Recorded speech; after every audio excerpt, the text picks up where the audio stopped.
грядка. И всем огородникам я вот рекомендую сделать вот такую простую грядку.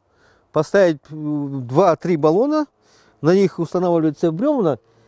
И устанавливается грядка. Разрыв получается 40-50 сантиметров. Это вполне достаточно, чтобы воздух, теплый воздух, вот здесь в винте этот, как бы получается проходимость. Если плотно поставите, то воздух не проходит, и холод от земли, если 20 сантиметров сделаете, то холод от земли идет, чувствуется, и грядка стоит дольше. А так, если 40 сантиметров, то она быстренько оттаивает, и практически уже до 1 мая уже садим. До 1 мая. Здесь морковка, ну, такая, картошку можно посадить вот в этом месте.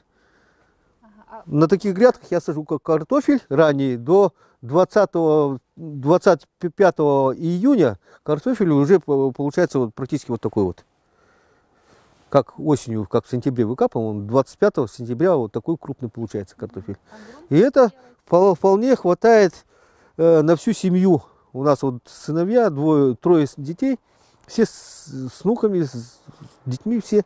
Короче, у нас вот земля обыкновенная, огородная земля, добавляю перегной, опилки старые, лет 30-40, которым со старых холодильников в городе вот списывали эти, разбирают, отец привез опилки и песок, все. Обыкновенно, как все дачники делают, обычно всегда так делается.